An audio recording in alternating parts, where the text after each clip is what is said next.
আমরা কথা বলছি শাহনাজ পারভীন শিখার সাথে। শাহনাজ পারভীন শিখা একাধারে নিজে একজন যোগা ইনস্ট্রাক্টর এবং নট অনলি যে বাংলাদেশে, সে ভারতীয় হাই কমিশনের যে যোগা বিষয়ক যে ওদের সেন্টারটা আছে সেই সেন্টারের সে হল ইনস্ট্রাক্টর এক। দ্বিতীয়ত যে বাংলাদেশে যে কয়জন এই সময়কালে যোগা নিয়ে কাজ করছে তাদের মধ্যে অন্যতম একজন। আমরা কথা বলছি শিখার সাথে। শিখা কেমন আছেন? জি, ভালো আছি, ধন্যবাদ। আপনি কেমন আছেন? আমি ভালো আছি। একটু আমাকে একটু বলবেন এই যে এই সময়টা একটু ভিন্ন প্যাটার্ন, কারণ এটা মাহে রমজানের মাস, সেই সময়টায় নর্মালি একটু যোগার প্যাটার্নটা কি আপনি মনে করেন যে আপনার শিক্ষার্থীদের জন্য চেঞ্জ করেন?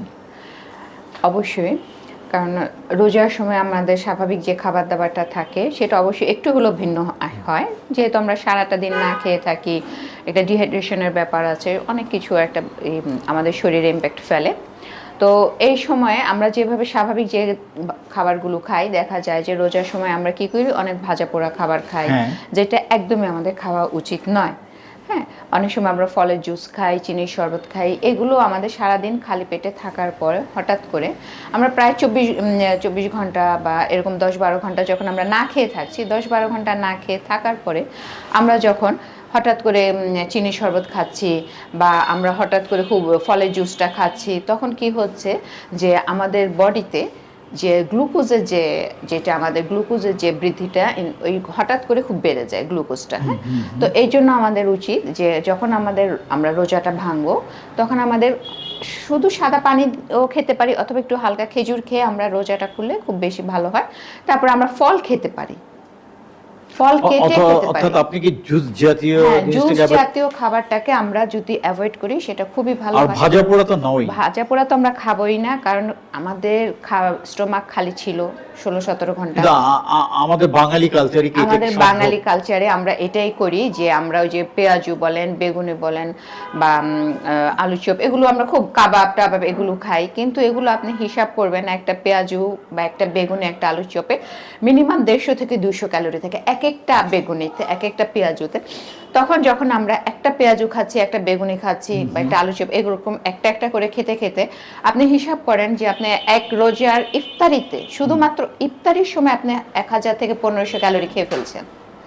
ইন জেনারেল একজন মানুষ কত ক্যালোরি ইন জেনারেল আপনি যদি হিসাব করেন, একজন মহিলা হয়তো 1000 থেকে 1200 ক্যালোরি সারাদিনে নিতে পারে, একজন পুরুষ মানুষ তার পরিশ্রম অনুযায়ী 1500 থেকে 2000 ক্যালোরি এটা নিতে পারে ম্যাক্সিমাম।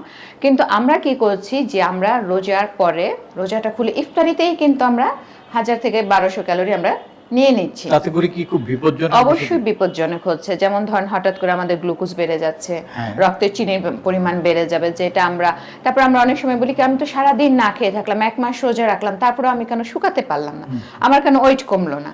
এটা কিন্তু আমাদের মোটামুটি সবারই একটা থাকে যে আমি আমি না খেয়েছিলাম সারা মাস, একটা মাস আমি 30 দিন রোজা রাখলাম, সারাদিন না খেয়ে থাকলাম, তারপর আমার ওয়েট কেন কমলো না।